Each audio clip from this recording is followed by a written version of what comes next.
Hola, buenas noches. Mi nombre es Nancy Margarita Álvarez Sánchez. Soy estudiante de la Universidad IEXPRO. El día de hoy estamos con la materia de Seminario de Evaluación y Acreditación con el tema de evaluación educativa y las reformas.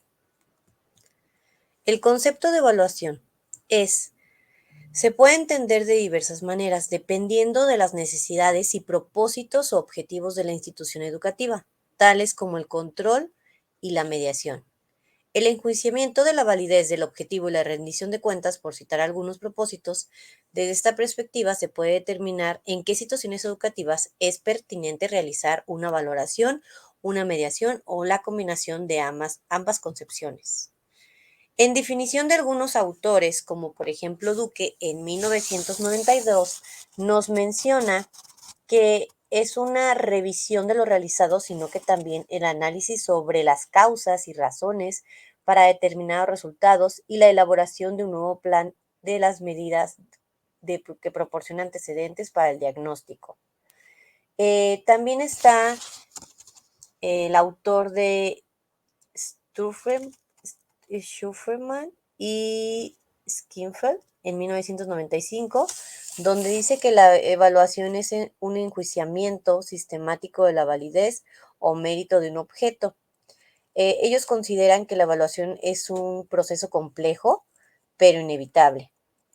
Después tenemos al autor González y a Ayarza en 1996, los cuales nos mencionan que es solo rendir cuentas, que no es solo rendir cuentas y aciertos y desaciertos de un plan y programa de estudios del desempeño profesional, sino también recibir retroalimentación para el mejoramiento académico personal, tanto del personal docente como la población estudiantil y por ende de la institución educativa. Y después tenemos por último a López en 1995, el cual sustenta la evaluación curricular en el manejo de información cualitativa y cuantitativa para juzgar el grado de logro y de eficiencia del plan curricular y tomar decisiones relativas a ajustes, reformulación o cambios. Igualmente permite verificar la productividad y eficiencia y pertinencia del currículum. ¿Qué se debe considerar? Las bases de valoración que debe considerarse la evaluación algo son expectativas de los usuarios, mérito del servicio y hasta qué punto es necesario. Además, se deben considerar otros aspectos de la evaluación, la viabilidad, la equidad y si requiere ser comparada centrándose en un producto o servicio.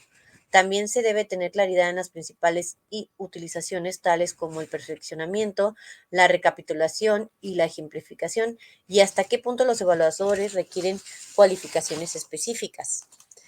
Funciones de la evaluación son 4. Función de diagnóstico, función instructivista y función educativa y la función autoformadora. Normas para la evaluación son 4.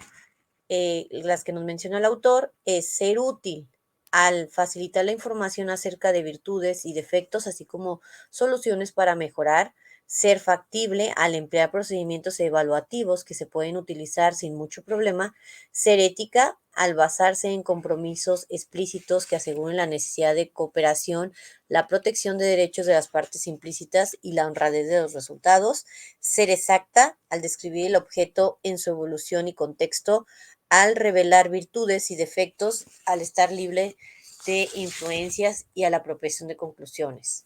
Los periodos de evaluación, periodo pretileriano, este se centra en la atención de la calidad de la educación en el rendimiento de los estudiantes, medición que se realiza mediante test o pruebas. El periodo tileriano, para Tyler, la evaluación determina que en esta medida han sido alcanzados los objetivos y para ello sugiere realizar comparaciones entre los resultados y los objetivos propuestos en un programa de estudios. El periodo de la inocencia, este es la evaluación del personal docente y la evaluación educacional. Periodo del realismo, proceso que consiste en recoger y formalizar información que pueda apoyar a quienes elaboran los currículum. Periodo de profesionalismo, la evaluación empieza a tomar un auge como profesión que se relaciona la evaluación como investigación y control, periodo autoevaluacional. La evaluación debe buscar el crecimiento cognitivo y el desarrollo personal de todos los participantes en el proceso de enseñanza-aprendizaje. Y bueno, ahora nos vamos a las reformas educativas en el sexenio del 2012-2018.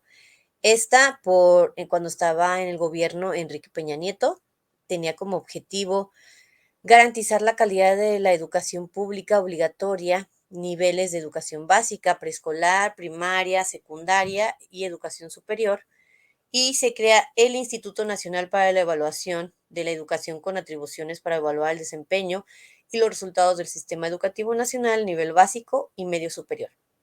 Bueno, esta, más adelante lo vamos a ver, es una reforma criticada porque evalúa a los maestros para la promoción, ahora sí que hubo, mm, es buena por un lado porque ahora no tenías que tener como padrinos para poder entrar en el sistema educativo y hacías un examen, entonces por esa parte estuvo bien.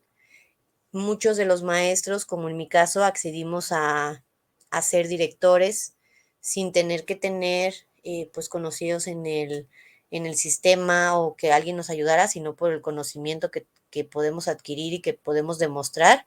Solamente que esta evaluación no tomaba en cuenta varios contextos o varios pues procesos que se llevan dentro también de lo educativo, pero considero que fue buena porque también los maestros nos tuvimos que adentrar al plan y programas de estudio, ya que antes, si no existía esta evaluación, no nos acercábamos y no nos interesaba. Fue una reforma en donde al alumno se pone al centro, que esto también lo rescata la nueva reforma educativa. Se hizo que algunos docentes, pues también como era una evaluación de permanencia, eh, quien no lo pasara, pues se terminaba el contrato o se les quitaba de su función. Entonces, eso fue una de las cosas que a lo mejor fueron malas. En este sexenio considero desde mi punto de vista que también los maestros, al ver que tenías acceso al K1, que significaba un aumento salarial, pues te esforzabas más para poder obtenerlo. Y, y en la reforma de Manuel López Obrador, pues existe lo que es carrera magisterial, pero accedieron muy pocos y se toma en cuenta más la antigüedad que lo que puedas demostrar en un examen de conocimientos. Y bueno, aquí dice que es una evaluación estandarizada, lo que mencionaba, sin considerar los contextos económicos, sociales y demográficos que inciden en los procesos educativos. Por ello, la iniciativa propone cancelar la reforma educativa del 2013 y detener las afectaciones laborales y administrativas en las que se vieron sometidos los docentes. Y desaparece este que es el Instituto Nacional para la Evaluación Docente. Esto antes había evaluadores certificados que eran los que calificaban los trabajos de los maestros que enviaban.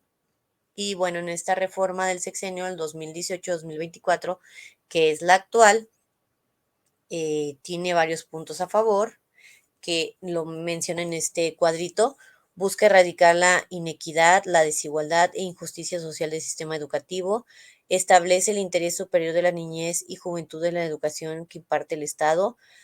Hace obligatoria la educación superior, reconoce a las escuelas normales como instituciones fundamentales para la formación de docentes, pero en esta de escuelas normales, los maestros que salen de estas instituciones los enseñan con lo anterior y no con lo actual. Entonces, ese es un punto que no siento que sea a favor. Fomenta la participación de los padres de familia.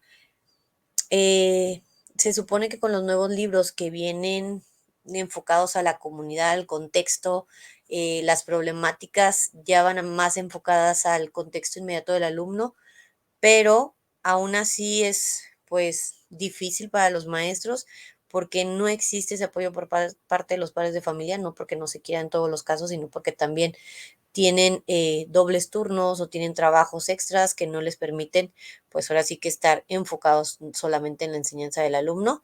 Promueve la educación en valores, la enseñanza de la ciencia, historia, geografía, la cultura de las lenguas originarias, la educación sustentable y las artes. Y bueno, como lo hemos visto en los talleres ahorita que nos han impartido, ya no es por asignatura, sino es por campos formativos y crean como una educación holística en donde se vea un todo y no se vea de manera fragmentada. Crea el Centro Nacional para la Revalorización del Magisterio y la mejora continua de la educación en el servicio de carrera profesional del magisterio, que es lo que mencionaba, que muy pocos tuvieron acceso a ese incremento salarial.